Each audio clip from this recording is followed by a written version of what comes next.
Welcome to A&N In Depth. This is a thought-provoking podcast that provides valuable insights from credible Adventist scholars and leaders to help you understand how the Seventh-day Adventist Church works. How does the structure work? What are the practices and beliefs that Adventists have? We'll discuss all of this here. Whether you're a lifelong Adventist or a curious listener, stick around. I'm your host, Sam Neves, and this is A&N In Depth. Today, we are talking to Alyssa Truman, the Assistant Director of Communication, responsible for news and social media here at the General Conference. Alyssa, welcome to A&N In Depth. Thank you. You've been doing this for how long now? A week shy of 1 year. Okay, so this is your 1-year anniversary. Yes. Happy anniversary to me. Ta-da! Of being our media director, responsible for Adventist News Network, A&N, and also our social media strategy. So this episode will focus on A&N itself, and maybe another time we'll do one for social media. So when did A&N begin? A&N began a little over 2 decades ago. We're about ready to move into our 30th year. It was started by Ray Dabrowski. He was a visionary leader who served as communication director here at the General Conference. And he realized that the church needed to move into the arena of corporate communication, that what we were doing was just not polished nor professional enough. We weren't being able to speak at a credible level to the world. What we would put in a church bulletin isn't what you're going to see in the New York Times. So our schools weren't teaching this. We weren't really doing this well. So Ray Dabrowski decided that we need to build a more credible way to share with the world what is going on. We needed good PR journalism. And that's what he delivered. And that is how A&N, Adventist News Network, was born. But today, PR journalism is taught everywhere. Well, not everywhere, actually. There are limited universities that have begun to teach PR journalism. But at the time, that wasn't a thing. So telling stories about the Adventist Church that would inspire people to want to know more about the Adventist Church, that would not have been an easy sell. How did he do that? How was he able to navigate that? So you have to work within the structure of the church, which can sometimes prove to be challenging. But Ray understood the system, and he knew what he needed to do. So he started speaking to the right people. He started, proposing things at committees, and eventually became working policy. That A&N became this official news source. This is how you get your official news from the church. So it's not that you can just say, we're going to start a news network and we're good to go, and everyone's just going to give you money and make this happen. The church had to understand why it was needed. We have things like Waco that have happened. We have, different controversies and things that happen. And there was a need for the church to have official voices in this and to make sure that things were well done. But it's not just big controversy. It's also inspiring. We need to find ways to inspire people's members and non-members alike to understand who we are. And this is what fundamentally you have to explain to administration and these committees and stuff so that it can become an actual reality. We were heading toward a 30-year, it's not controversy, it's more of a ambiguous relationship between A&N and Adventist Review. So Adventist Review was around since forever, 1848, I think, or close to that, they were founded. So it's one of the oldest publications in North America in history that's still going. And the Review before then was always the vehicle that delivered everything that was happening that was worthy of note to Seventh-day Adventists and others around the world. So when A&N came, there were now 2 official news sources, and this provided a lot of contention over the years, which is which. So if you have somebody in a local conference or union that has, or division, that has a newsworthy thing that the whole world should know about, who did they send it to? A&N or the Review? And for years, they would send it to both and hope for the best. More recently, the General Conference has gone through a process of branding architecture that defines very clearly the roles and the goals of each of these media entities. A&N is one of the brands that is part of that structure, and Adventist Review too. So we came up with a list of letters that define the journey that people have from wherever it is that they are to becoming fully committed Seventh-day Adventists who are involved in mission. Can I interrupt you real quick? I want to go back to something you said. Mhm. I know we're gonna get back to the letters and the branding architecture here, but I actually think a point of clarification matters here. Adventist Review has always been mostly just speaking to members of the church.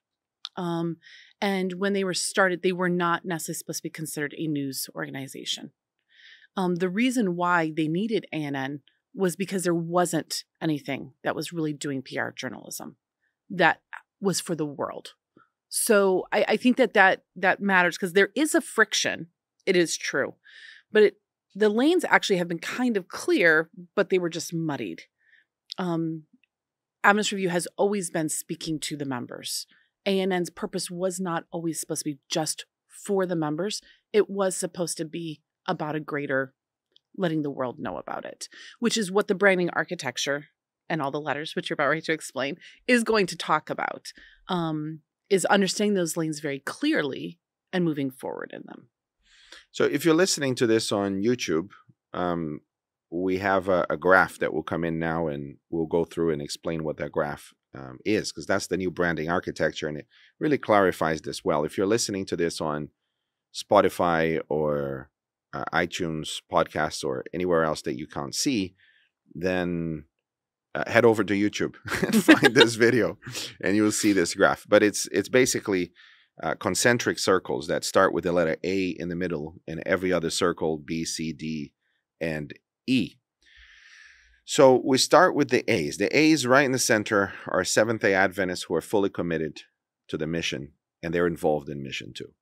Then you have the B's. The B's are baptized, but they're not really involved.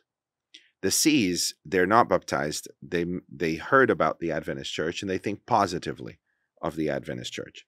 So those are the C's. Maybe they have a family member. Maybe they subscribe to this podcast. If they're interested, maybe they search something on Google and found an Adventist article that is compelling and they're interested. Maybe they sent their child to an Adventist school. Maybe they went to an Adventist hospital. They are aware that there is such a thing as the Seventh-day Adventist Church. Those are the C's. And then you have the D's. The D's are all Christians who have never heard of the Seventh-day Adventist Church, or at the moment feel either neutral or negatively about it. Those are the D's. And then you have the E's. The E's are the non-Christians who've never heard, the secular, the Muslims, Hindus, and so on. So the E's are there. So we have a list of media entities that are communicating with the E's so that it can become C's. So communicating with secular people or communicating with Muslims so that they can become aware that there is such a thing as the Seventh-day Adventist Church and to feel positively about the Adventist Church, turning E's into C's. Some of the largest entities are Hope Channel and AWR. And there are other parts of the Adventist Church that will go through this branding architecture, such as hospitals and schools, that so far the conversations we've had with different health branding responsible for health brands, they also position themselves there, turning E's into C's and turning D's into C's. But we haven't done the exercise officially with them. It's coming. So AWR, Hope Channel, perhaps our education system, our health systems. But once they become C's, they are aware of the Adventist Church. It is the job of the church to take them further. The C's to become A's. Right? That's the Seventh-day Adventist brand. And all of its ministries and all of its church structure. So it is not the job of a hospital to baptize someone. No, the hospital heals. That's as far as they go. But if people are interested in the spiritual element of why the hospital is there, then the church should be the one offering pastoral care and helping people understand the Bible so that they can also become A's. But then you have the B's, right? So who is responsible for taking the B's into the A's?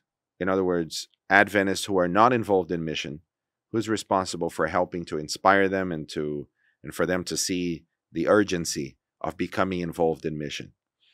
Tell me about the relationship between A&N and the review within that context.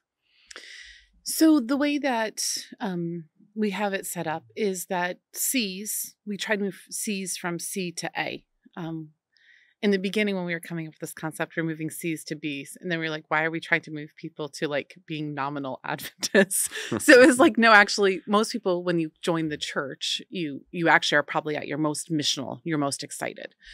So what we've defined is that the Adventist Church brand, so that would be A&N, our goal is to help people who know about the Adventist Church, kind of are favorably looking at it, to help them be inspired, to help them be educated about it, and to move them, hopefully, to become A's.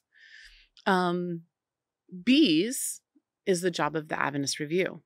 They share it from a little bit different of angle because they have a different audience. So now they're speaking to members and they're trying to inspire members to be more missional, whereas our job is to help people understand the church and be like, I can see myself being a part of this family. They help people. They love people, like inspiring them to believe that what the church stands for is something they can get behind. So that's kind of how we've started to navigate this. It's been a bit of a process. We're still kind of talking, but we just in June of 2023, that's the year we're in June 2023, we actually spoke about it publicly for the first time. This with Justin Kim, who is currently their editor. And we talked about the fact that we're finding these lanes. And the beautiful thing about knowing your lane is you can actually speed faster. When we're trying to like do bumper cars on a highway, you just really aren't going too fast. But now we can all move full steam ahead. We've been able to figure out like when somebody comes to them with an article, they're like, actually, that's A&N. And if someone comes to me, I can be like, actually, you need to go over to Adventist Review. That's where they go, but we'll republish it. So we've created this beautiful working relationship. Enno Mueller, he's their news director over there.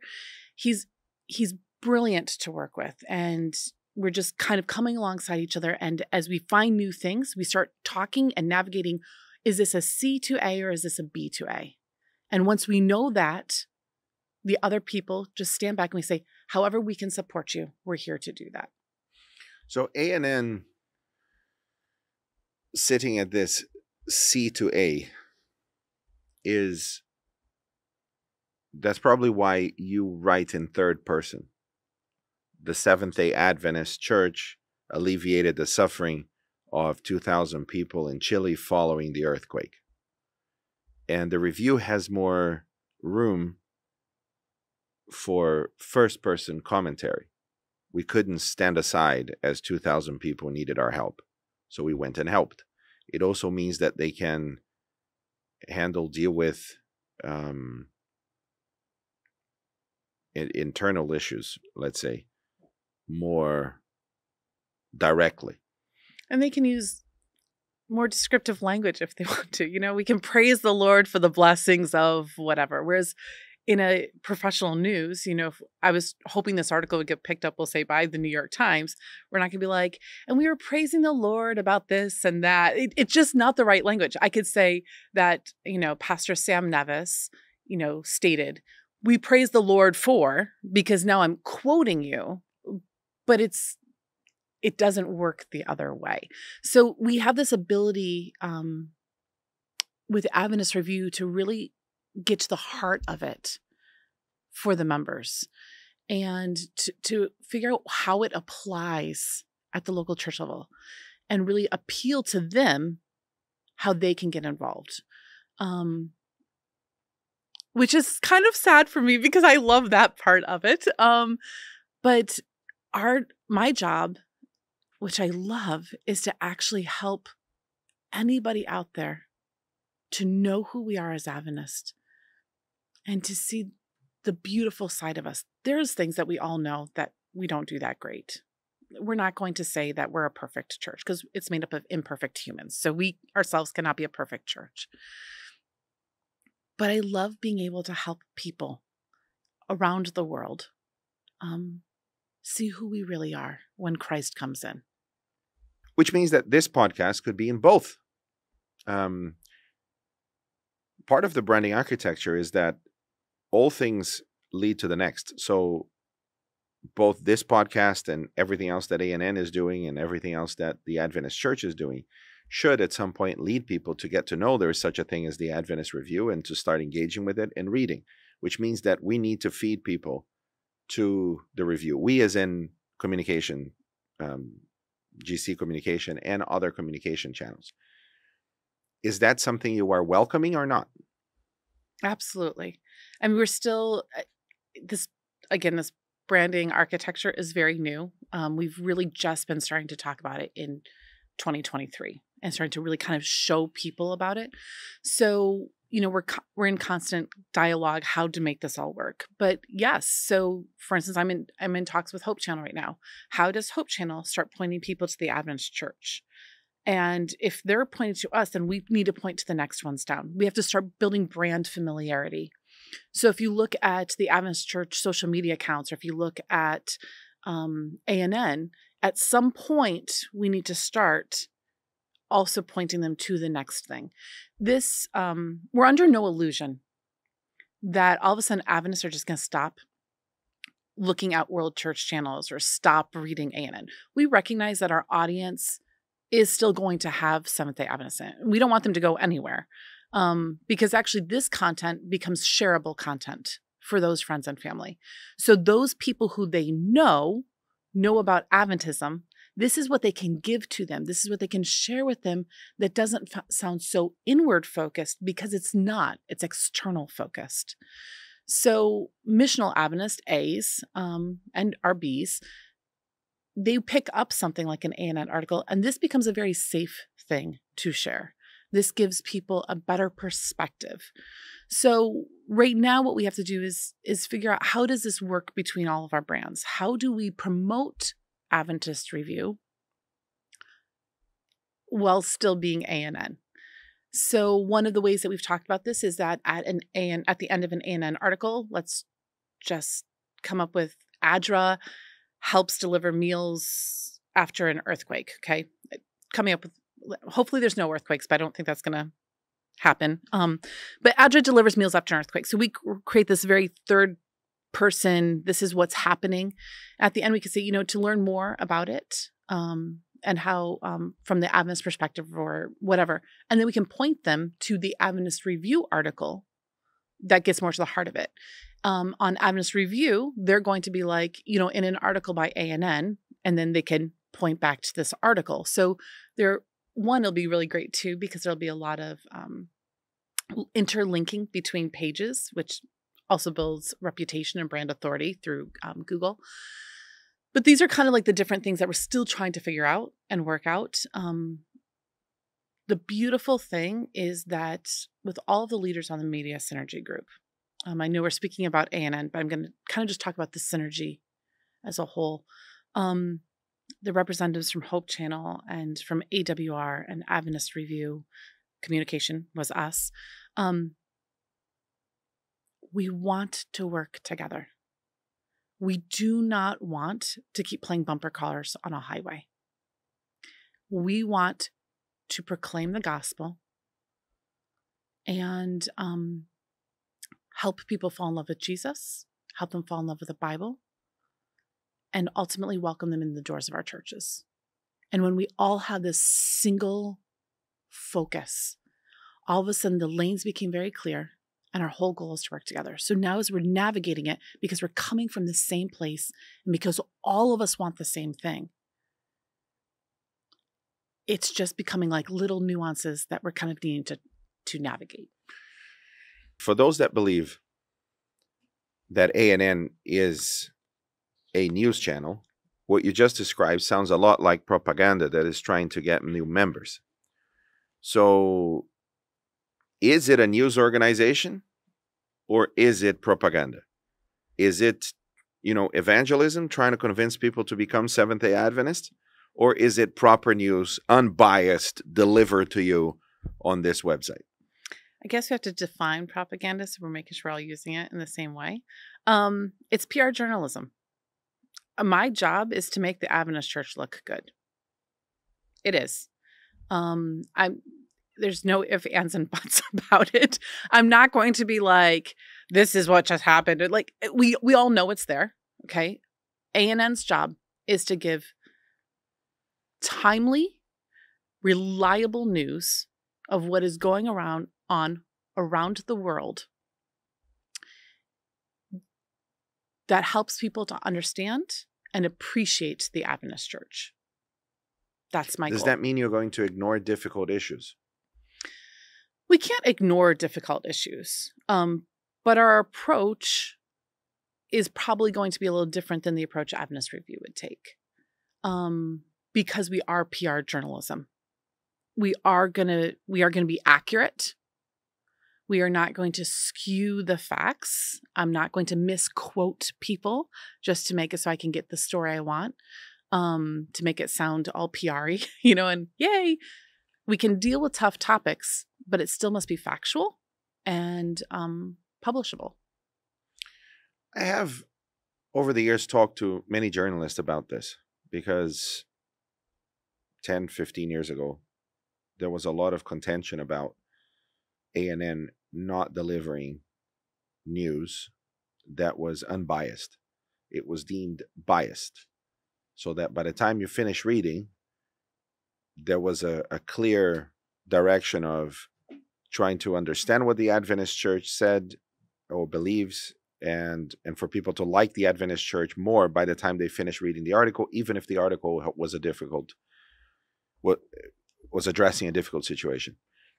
And there were many people that were very unhappy with that editorial line. PR journalism was not taught back then. As far as I can tell, it's something that in the last decade, some universities started teaching that specifically as a course. Maybe it was taught within a journalism course altogether. But it's definitely not something that existed even 30 years ago, or discussed properly. So in my conversations with journalists, I was talking to a very accomplished journalist, TV reporter, actually, a few weeks ago. And I always ask this question because it's a question that I'm interested in. And she said, the only people that think that there are any news organizations that are unbiased and don't have a very clear direction of what you can say or should say are those that never worked for the industry. Every news organization for the last 50 years has had an editorial line. This is our editorial line. These are the things that we are interested in. These are the things that we publish. And this reporter mentioned her unhappiness when she was covering a university story, and she came back with a very beautiful report about the university, and her editor said, okay, we'll take the images, but this is the text that you're going to read. He said, well, this text is very negative. What I saw was very positive. And the editor said, yeah, but they are behind in their ads. They're not paying their ads properly, so we're putting pressure on them. This is a TV network, a very large TV network, who had a contract with the university for advertisements, and the university was behind it. So now they were using journalism to put pressure in it and pressured her to write a different story.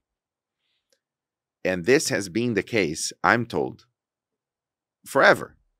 So people that just teach or that have worked little in the industry and have this almost idyllic view of what journalism should be like, that have not experienced the nuances of what an editorial line is. I gave you an extreme example, but there are other examples no, we're not going to tell that story in this particular way.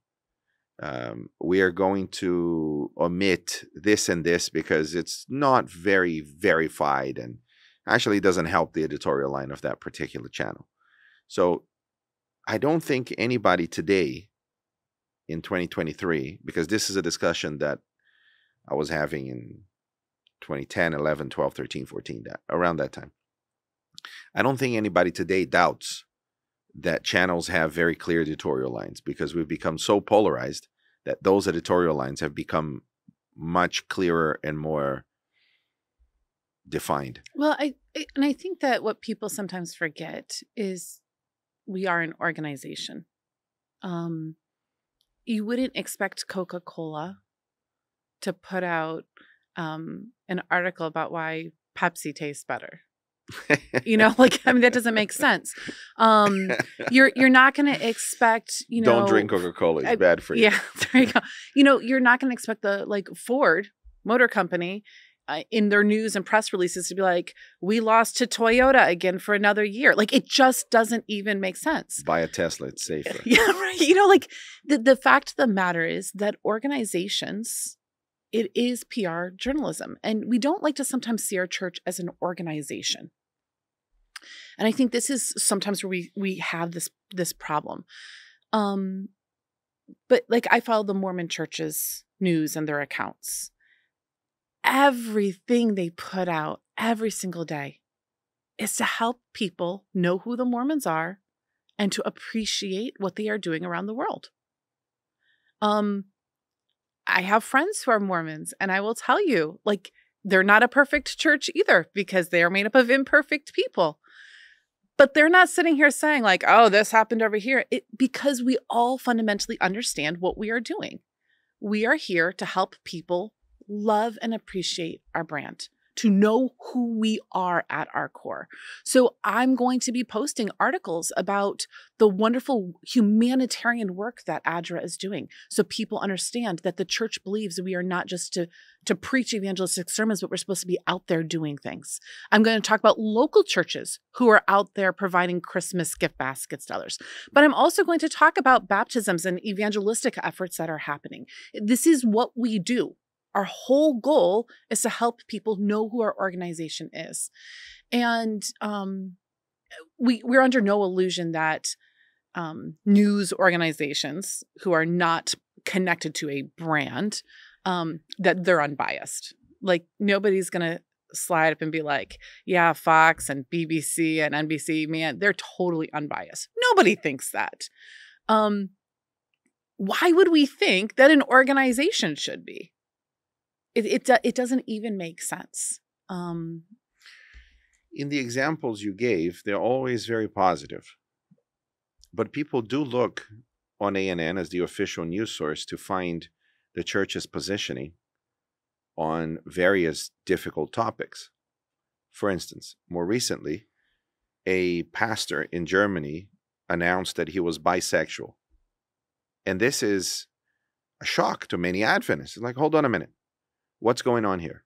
Especially because he retained his credential. The local conference decided, well, he hasn't done anything wrong. He hasn't had any same-sex intimacy, and therefore he is not breaking any of our beliefs. Because the Adventist Church has no standards for fellowship. You can come as you are, and we'll find you a seat and give you a Bible. But there are biblical standards for membership. So if you want to be a member, then you need to follow what the Bible says. And the Adventist Church understands that sexual intimacy is reserved for marriage between a man and a woman. Those are the biblical standards. So if you live outside of those biblical standards, regardless of, let's take another example. If Johnny here lives with his girlfriend and he wants to become a member, he's going to have to go back to his parents' home, live separately from his girlfriend, or get married before he's baptized. That is the biblical standard for members. But there are higher standards for leadership. And many Adventists looked at this and said, well, he's not living up to those standards by announcing this from the pulpit. Others were like, well, no, because he hasn't broken the standard. So how do we navigate this? Most people looked for ANN to hear what the church's positioning is in that matter. And this includes other subjects. So you do touch on subjects that are contentious and difficult too. We do. And often ANN is the official place to find statements when they are released. So statements, a committee writes a statement and then it goes through other committees to make sure that all the right words are used, and there's back and forth. And so we do release statements. This is the official place to hear. So we are dealing with tough topics. It's not just like this beautiful pie in the sky, everything's great kind of a thing. And hopefully actually in the next few years we'll be doing more of this. There's been different things that, again, I've been here less than a year. But I had to kind of evaluate this bigger picture. We had to figure out, and then we started figuring out the branding architecture. And so I've had to start figuring out, like, okay, what is the next steps that we need to do to continue to move in, honestly, the direction that Ray Dabrowski started, that vision. Like, how do we become this corporate news while still making it missional in some way? So I've had to spend the last year really kind of thinking. I actually read something recently where they said one of the greatest things you can do is just spend time thinking. But most employers, if you open the door and you're like, what are you doing? I'm just thinking. It's not something that people want to hear. Fortunately, my bosses don't seem to mind. I've spent a lot of time thinking about this. How do we deliver news and still be missional? And the other thing that we weren't doing really well is we were just actually curating news from around the world and sharing it. But we weren't really sharing what was going on really well within the general conference itself. So over the last year, we've started creating more articles about what is happening here in the building, what new initiatives, what's this department doing, this building is the world headquarters for the Seventh-day Adventist Correct. Church. So presumably the things that happen here will have at some point an impact in the Yes. world church. So it's not just internal to this building. It is a way to find out what the world church is wanting to do. Yeah. And, we have a lot of initiatives, a lot of things that we do, but we aren't really telling people what we're doing with them. So, we hear total member involvement. That's one of our big initiatives, which is that every member can do something. But we're not really reporting on it. We're not really actually talking about what we are doing. So then it just seems like we have all these initiatives, all these things that are going on. And, the GC's rolling out this and rolling out that. But are they being effective? Are we meeting our KPIs? Because every project has a KPI. What's a KPI? A key performance indicator. So we, since everything is trying to be met, are we meeting these things? Every quinquennium, so every 5 years, the church creates this strategic plan. We're working on the next one right now. Not we, but the church is. And as they are working on this plan, they create, this is what we are wanting to do. So moving forward, we will be writing articles on these KPIs. Are we hitting them? These are the things that we are doing to do it. These ones aren't being met right now. So these are our challenges in meeting it. So these articles will not be as fluffy, if you want to call it fluffy, totally PR. It's going to be holding us kind of accountable to what we are supposed to be doing.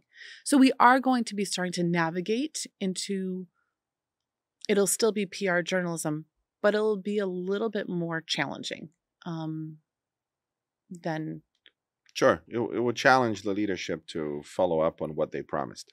Yeah, which we need to do. Yes, we do. And I think this is a challenge we have, is that the reason why I think a lot of people want us to have this more challenging reporting is because they do want us to hold leadership accountable. But there's different ways to do it. I can do it in a way that is very negative and almost mean-spirited toward the church. That's not our goal. I want to help our leaders do better because God demands from us our best. So when I write an article, it is not because I think that the church is horrible and mean and these leaders don't care. I want to do it because if God inspired us to create this, then we need to be upholding those things. ANN has multiple formats and is published in various platforms. Mm-hmm. You have the written content that lives in Adventist.news. You have ANN video report, which is a 30-minute report every week. ANN International. Yeah. Which is published across Hope channels in different parts of the world and other places, and YouTube and the website itself. And then you have ANN Profiles, a podcast that goes through the life of each leader. I've heard the host is amazing. Yeah, it's an amazing host. You should watch it. It's me, just for those watching. I'm the host. Then you have ANN In Depth, this podcast that tries to explain how the Adventist Church works to those who are interested. And you have a newsletter that is sent out in multiple languages. Mm-hmm. All of this we try to do it was 4 languages, then it became 5. So the website is currently English, Spanish, French, Portuguese, Swahili, Hindi. German will be coming out this year, and hopefully Russian and possibly Tagalog. But does that mean some articles that affect that language are published in those languages? Tell me more about the website structure and the philosophy behind it and where you want to take it. So right now the website is the primary news source, because translating written articles is a lot easier than putting on a 30-minute production. So our current plan is that by 2025 that we will have the website in about 15 to 20 languages. And every news article that is in English is going to be in each of these languages. Every article? Every article. Why does that matter? Because although English is the language that we speak in our meetings, this is our main focus. It's how we communicate as a world church. Not every member reads these languages, but it is important for every member to know what is happening in their church, to be inspired that what is happening in Moldova needs to inspire the members in Peru, and what's happening in America should be inspiring to members in Thailand. It shouldn't matter where you are living and what language you speak. We need to speak in your language and inspire you. We cannot just expect that your local news is the only inspiration that you get. And in some areas, it is harder to get news. This is something I'm working with all of the division news directors on, is how can we get more stories from your territory? Because I want the whole world represented. We're a global church family, 22 million members. I don't want to just represent 10 million of you. I want to represent all 22 million. So what we try to do is every week, our goal is to post one story from every division and attached field. We are not there yet. I'm working with them. We're going to be doing some trainings. I have amazing news directors all around the world. Many of them, I'm going to speak about one of them who I really appreciate. We had a conversation recently, Felipe Lemos. I know your name. We call him Phil Lemon. Like, I do know your name, Felipe. He's in South American Division. And he is going to be helping me do a training for all of the divisions that they can invite union communication directors, conference communication directors to talk about just like how to write stories, how to gather stories in the field. We're going to be creating different ways to help our divisions, to be able to help their unions, to be able to help their conferences so that we can get more and more stories to inspire people. I grew up in North America. I had a very narrow focus in my life. The church was North America. I mean, I knew we were a global church, but the church was North America. I grew up in a very small, I think 3/4 of our church was family. So this is what I grew up in. But I've always loved geography and history. So because of my love for the church and my love for geography, I've spent a lot of time just learning about our global church. And I remember when I took my children to our first GC session, was in San Antonio. And I said, everybody you meet, probably on these streets, they're going to be an Adventist. Stop them and ask them where they're from. The first person we met was this beautiful woman from Botswana who hugged my children, and she like called me sister, and my children started to see the globalness. This is what ANN is supposed to do. We can't all get to a GC session, but I want them to feel the same love that me and my children felt when we walked into San Antonio and when I met every single one of these people. And my children, by the end of the first day, I think we had met people from over 30 countries. I want, when you open our website, I want you to see that. And the only way you can do that is if you can read it in your own tongue. So if you are a only Portuguese speaker and my website is only in English, you will never understand the globalness of your church. I need you to be able to read it in Hindi and Swahili and German and whatever language is there, because I want you to know that you are a part of a global church family. And we all are a family, and a family is only as effective as how they communicate with each other. A family that doesn't communicate is broken.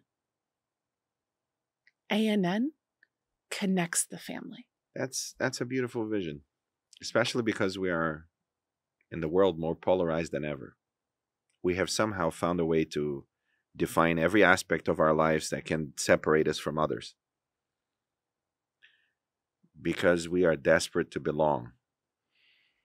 You know, I think we speak a lot about polarization and unity, and people don't believe we can be unified. The thing is, in order to be unified, you don't have to agree on every single thing. My husband and I don't agree all the time. What? At all. You know, we have differing opinions on what to eat for dinner, how to raise our children. We're very good when it comes to some things, but other things we just cannot agree. But there's one thing that we both agree. We are meant to be together. And we want nothing more than to see our family in heaven. So when you can look through that lens, all of those other decisions, we can say, how do they fit through that lens? Can I still love my husband even if I don't agree with him here? Because ultimately, I know we love our family and we want to get them to heaven. That's the same lens I look at news through. I love my family. I want my family connected. Whether you're my brother in the Philippines or my sister in Ghana, I want each of you to feel connected to me. And to each other. And to each other. And this is the unity that we can have. We don't have to all agree, but we have the same sense of familiarity, camaraderie. And I believe, and this is our goal, this is what ANN is supposed to present. What's the importance of ANN in video format? We called it ANN International. Yes. And it's now in 4 languages. 5. 5. French, Spanish, English, Portuguese, Swahili. Wow. Hindi, hopefully, by the end of this year. And we're hoping for Hindi and German by the end of this year. And I'm working with my brothers and sisters in Russia to also get Russian, but that might be next year. So we have a whole team that produces this, and it takes a lot of effort. It does. Arnaldo is the producer for ANN International, ANN Video. And there are lots of people in that team trying to pull it off every week, the best news from around the world. Yes. It's a daunting task. It is. Why does it matter so much?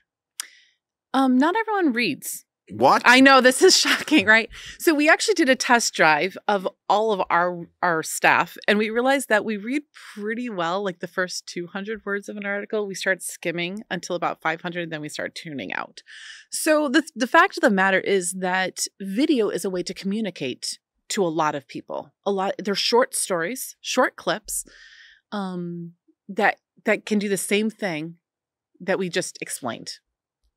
This is a way for us to be found on YouTube, It's a way for people who are our Ds and our Es, because that's where Hope Channel is. It's how to introduce them to the Adventist Church brand. So, if every one of our Hope Channels had ANN, which is my dream. So if every Hope Channel had an ANN, then this is the starting of that bridge. Here's great programming. We're helping you to understand your Bible. We're helping you understand your Bible. Oh, let me introduce you to the Adventist Church. They also love their Bibles. And if every week we start doing this, it becomes a familiarity and it becomes this bridge. This is why ANN International is so important, because it starts creating this bridge. And there are some people who just, scroll on YouTube and randomly find it. We've been making tweaks over the last year on ANN International as well. A lot of these things were not in all of these languages. Actually, before GC session a year ago, we were only in English. So all of this has come out slowly over the last year. Williams Costa Jr., who is the communication director of the General Conference, this is his vision. And when I sat down with him shortly after assuming the role of assistant director, this was what he tasked me with. If I could make this happen, it would make him so happy. So the first thing I did was I met with Nieli. She's our translation coordinator. And I said, we want to make Williams happy. We want to make this dream come true. And it's not just because it's William's dream and I want to make my boss happy, although that is absolutely true. I do like making people happy. I had a coworker when I worked at Adventist World Radio, Robert Valencia. And again, remember, I came from this very North American perspective. And when I would say something, be like, why are you going to do that in Spanish and Portuguese? And he just kept saying this enough. Robert is relentless. Robert is relentless with this. Yeah.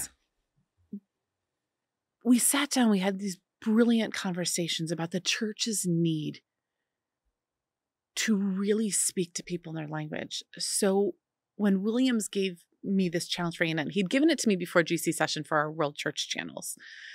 And in an insane way, 2 months before GC session, decided this is a brilliant plan. Let's, have all of our social media in 4 languages. We did it. Still not sure how we pulled it off. But I was like, challenge accepted. You pulled off not just in whatever way, it was absolutely incredible in 4 languages. It was we can talk about that on a social media episode if we have one. Let's do that. My near breakdown at GC session on the first morning, wondering what on earth I was doing. But right now we're going to focus on ANN. So within a month, we had Spanish, French, and Portuguese on the website delivering consistently every single day, every single article. And so then I called him in. I said, what languages are next? What's the next plan? So we made a list of 15 languages, and this is our goal by 2025. Now, usually when you have such a bold project to expand to multiple languages, I don't think you have any volunteers in your team. They're all paid, and it costs money. It does. But we have not had an increase in budget to reflect this. How are you pulling off multiple languages in an operation that is an order of magnitude larger than what you had before without any increase in budget? Can I say God? Yes. Is that a safe answer?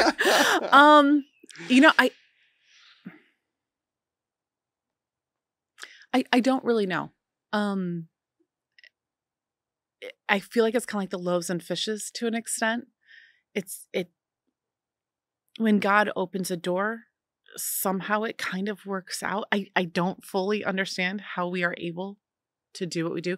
I know we are at a point where we may need to start talking to some people if we're going to make the 15 languages a reality. One thing we have done is we have started using AI to help us with costs. So we found 11 labs, Arnaldo and Joe helped us to kind of experiment with 11 Labs, which is an AI for voiceover.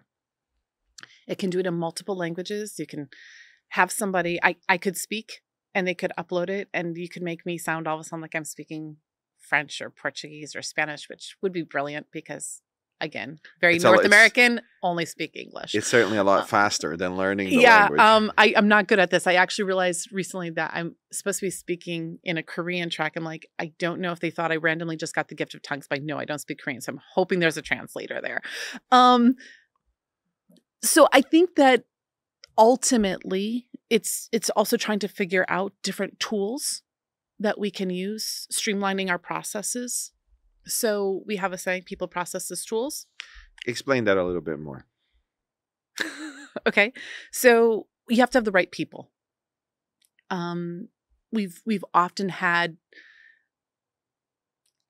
like, we want to hire people, but sometimes they're not the right fit. So instead we find the right fit. We find the perfect people. And sometimes that means that we find a person and we're not even sure what to do with them yet, but we know they are gifted and we have to figure that out. I'm working with a brilliant young woman right now, Michaela, and it's taken us a while. And now she's project managing one of our projects. I don't think I would have thought to give her that at the beginning, but she's brilliant at it. So we find these people, we give them autonomy, we give them the ability to do things. We don't micromanage them. If you have competent people, you don't need to micromanage them. Actually, often you have to hold them back. Mm-hmm. So then you have to have like good processes. What is the system that we're going to be doing this in? How is the flow going to work? Sometimes we overcomplicate processes. Often we overcomplicate processes. Always taking a look at it and trying to figure out how can we streamline this. Arnaldo and I sat down and I made him write out the whole flow. And I was like, why are you doing this, this, and this? What is the purpose? And by the end of that meeting, I had found him 7 hours in his week. So understanding the process and what is needed and what isn't needed. And often you can only do that once the system has kind of started to work, because then you can start figuring out where is it broken, what's not really working. Does that ever end? Yes, absolutely. Because, after my first week, it's perfect. No, it never ends, because as you grow or as something changes, you're having to tweak it again. We have a saying that we often talk about the 1%. Tell me about that. Okay. So we're supposed to make 1% improvements. When we are working on something, I often see everything that needs to be done. I have this problem of being able to have this beautiful vision, but also seeing every little thing that needs to be done, which is very challenging for my mind because it never shuts off. It's challenging for everyone in your team. You're very annoying. Thank you. But actually, I'm going to take that as a compliment. It is a compliment. Thank you. Very detail oriented. So, but it's a challenge. And so the thing with 1% is I don't need to make something perfect overnight. I'm not going to have all 15 languages. We are not going to have a new language. Let's just say, hypothetically, we decide to do Italian. We're not going to just randomly say, okay, we're going to do Italian. We're going to have a newsletter and social media, and we're going to have ANN International and the website all at the end of this month. We've created a system, 1% gradual improvements. So we'll start with the website. Once that's consistent, then we add in ANN International. Then we add this when we get here. It's noticing what needs to be done and saying, what is the next thing I can do to take this to the next level? Rather than being overwhelmed by the big picture. And never doing anything. So people, they need to improve 1% every day, or at least 1% a week in their own abilities to do things. So they need to read, they need to research, they need to wake up, they need to sleep better, they need to eat better, we're constantly focused on the people getting 1% better all the time. Which is, it's funny you say, 'cause one of the things that I'm really good at is like making sure my team takes the weekends off or doing this, which I don't do myself very well. Although you and Williams remind me frequently I'm supposed to do it. So it's kind of great because each one of us has somebody who's kind of reminding us to do this 1%. So people developing 1%, and then you have processes that need to be constantly developed. 1% a week, every process should be enhanced. You found 7 hours for Arnaldo's process. I've filled them up already. I'm sure you did. And that's probably why we can achieve more. So people, process. The last one is tools. You mentioned AI. What other tools do you use in your ANN processes? What other tools are used by the people in your ANN processes? So we use monday.com for the organization of all our articles. When a writer is assigned an article from here in the building, they put it into Monday, and that then triggers it to go to a copy editor. After the copy editor, then it goes to... What do you use to copy edit? Do you use Word documents? Do you use Google Docs? How's that? We use Google. All of the articles are in Google Docs. Makes it really easy for the editing capability. And then after that, it goes to the staging people. So all of this is just triggered with notifications in Monday. So there are no meetings. I finished these 6 articles. It's now your turn. That is mostly true. We do have a meeting once a month saying, okay, what articles are we going to write? These are upcoming things. And so we kind of like assign it. Yes. Mm-hmm. Although even with that, coming back to systems, we've started realizing that that's always not the most effective. And we've created a whole new system that we're going to be doing where now each of our writers is going to be assigned to different departments. And they work with the department specifically, for instance, to get the stories from that department, rather than it being a different writer potentially each time. Once you start to really understand a department and you create that relationship with them, it'll be easier for them to be like, oh, we're traveling here. Actually, this would be a great story.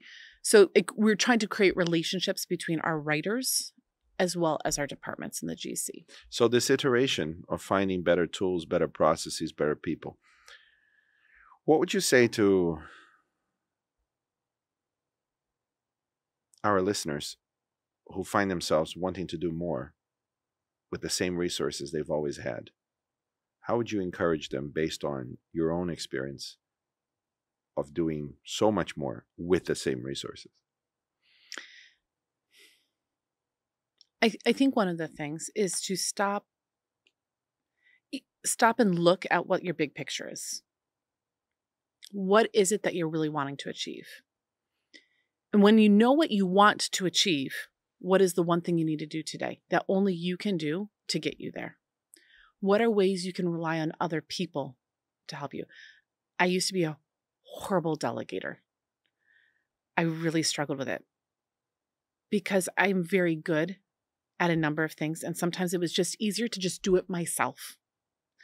The problem with that is you will always limit what you can do. You are the limiting factor of the whole operation. I am the limiting factor. So right now, as you said at the beginning, I'm overseeing social media. I'm also overseeing news. There's other things I am overseeing. I cannot do that unless I have people I trust. I was frequently the reason things didn't move forward. So one thing is to stop and evaluate what is the thing that only you can do. What are the things that, even if it's not perfect, you can trust someone else to do it? At first, because eventually it will become better than you. Yeah, that's always the hope. Next is mentor people. And then do not be so prideful that when they do become better than you, that you're pushing them aside. So... Because that's a bit stupid. You've worked hard to make them better. But then you don't want them to be better. It's because we are scared that we will lose out, that somehow I won't be valued. It's actually pride. It's this fear that I become obsolete. It's something I struggle with frequently. But yet I still try to continue to pour myself into others because I recognize that that fear of becoming obsolete is not God speaking into me, it is the devil. And that as long as God calls me, I'm going to do whatever he calls me to do. He will not make me obsolete because God needs me. He's given me my talents and my gifts. I don't need to fear becoming obsolete because he's the one who gave them to me. And if all of a sudden he wants me to just rest and go on vacation and wow, I'd be so bored. But like if this is what God's next call is for me, then that's where he wants me. And I have to be open to that. So that's one of the things. The other thing is to stop overcomplicating things. People overcomplicate things so much. Just get started. Victor Bejada, who helps us with our Portuguese channel, he's been trying to work with me to start creating my Instagram. Like I wanted to start being more active on Instagram. And he finally just said to me, he's like, I don't care what you put up there. Just put something up there. I still haven't done it. So Victor, if you are listening to this, by the end of September, I will get something up there. But this is our fundamentally our problem. We want perfection. I'm not going to put something up until I've already achieved what I want to do. That's dumb. You'll never get started because your plans can grow. And I'm not saying put up junk, like put effort into it, but don't be so perfectionistic. That would be my biggest advice for people. We talked about what's next for ANN. You're not elected at GC session. You're appointed, but you have plans until July 2025 when the next GC session is. You actually have plans for 20 years, but I was going to say I'm not interested in those true. at the moment. What would make you happy if ANN achieved by July 2025 that you're like, yeah, mission accomplished? Like my moonshot? No, moonshot is too long. Too long. Okay. It's just what I want to get accomplished. Your KPIs. Okay. For 2025. So I want 1 million views on our website monthly, which is kind of insane. Pages or like, visitors?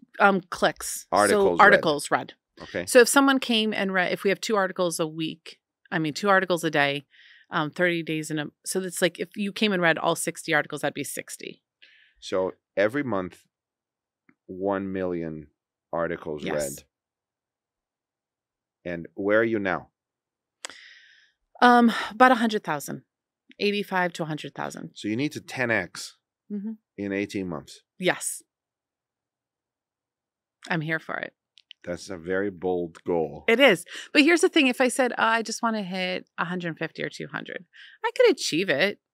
But would I have to work that hard to achieve it? I'd have to work hard, but... Is your team behind that goal? Yes. We're constantly trying to figure out what can we do to improve it. And a newsletter stopped and we're like, how do we help people find our articles more? The newsletter started again. We just started the Spanish and Portuguese newsletter up again. So we did English for 2 or 3 months. One of the things I tell my team is that once we get started on something, we don't stop. So I'd rather a 1-month delay because once we start, we're not stopping. So we delayed some things, but we only allow ourselves a 1-month delay. Have to deliver. Yes. So the thing is, okay, we can delay it, but only for 1 month and then we got to go. So if we've been working, 1 month should be this beautiful grace time. So we have this 1 month grace period that's the maximum I will allow. And then once we start, we don't stop.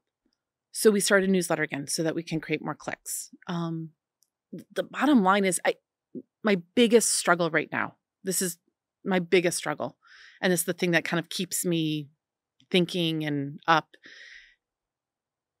I was riding with a friend recently in a car and she asked me what I do. She's like one of my best friends. Like, what do you really do? And so I was saying it. She's like, where do I even find this? I didn't even know it existed. This is like one of my best friends who doesn't even know that ANN exists. She's a lifelong Adventist. Where do I find it? What channels are there? How do we although we are saying that this is C's to A's, the thing is we do want B's and A's to find it to point people to. Mm-hmm. How do I help even our members know that it exists? I didn't even know ANN existed when I came to start working at the GC. And I love the church. I was like all in, super dedicated, excited. I didn't know ANN existed. So this is something that I think is partially my challenge. And then how do we help our members learn how to use it to share? So once they know it's there, how do they use it as a tool to help others understand why they love the church they are a part of. And this is what I'm going to be trying to tackle. Are in the you next 6 willing to months. take ruthless feedback? Yes. Then, if you have any idea, visit Adventist.news. And if you have any idea of how to improve it, how to improve the website, how to improve the articles, how to improve the process, if you know a brilliant writer that Alyssa should probably interview, then just write it down in the comments. Again, if you're listening to this on Spotify, find the YouTube video and write everything you can in the comments. Alyssa will read all of it and might respond to some. And don't worry about upsetting her. She can take feedback. I've seen it. Pretty ruthless feedback. It's always helpful. Actually, I just sat with a bunch of young people for an hour and they gave me their total ruthless feedback. I love it because I want to improve. If my pride gets in the way of the improvement, then we will never make it. So I'm here for it. Any feedback, they can even send an email to us. Whatever you need to do, please let us know. Final question. For people that are listening now, I'd like you to look in your camera here and talk to them. Excellent. I can do that. If they have stories that happened near them, they know of stories that will inspire people who are familiar with the Adventist Church to become Adventists, right? Stories that present the church in a beautiful light, beautiful stories. Stories of transformation, stories of impact, of how the church is making a difference and living up to its standards. How would you encourage them? What would you encourage them to do with those stories? Let's start off with writing them. So many amazing stories are happening at our local level. Stories of how the church is truly being the hands, the feet, the mouth, the arms of God. And we don't know it. We don't know it. And if we don't know it, the family cannot survive. So start off just by writing those down. It doesn't have to be perfect. It doesn't have to be beautiful. That's what editors are there for. We are here to help support. Contact your local conference office. Give them the stories. Let them know that you would love, this to be shared at a larger level. They can help pass it on. If you have a story that you particularly love and you want to send it to us, you are allowed to do that. We will still, channel in all the different local levels because we want every level to hear these stories. But write down your stories. Stop just thinking about how great they are and let your family know. Let them know that their brothers and sisters in whatever church you're in passionately love God, the church, their community, and be an inspiration to many who are sitting in pews wondering, is it all worth it? Let it be an inspiration to people who are questioning and they're lonely and they're wondering, are there people who care? They may need your story right now, and because you did not write it, they don't know that the church cares. So write your story. Alyssa Truman, News Director of the Seventh-day Adventist World Church. Thank you very much for joining us at A&N In Depth. And thanks for you. Thank you, yes, for listening, tuning in to this episode of A&N In Depth. If you enjoyed what you heard and you want to stay up to date on the latest episodes, make sure you hit the subscribe button somewhere underneath, wherever it is that you're listening to this. Don't forget to come back next week, where we'll have more engaging conversations that will challenge us to grow and learn together. See you then.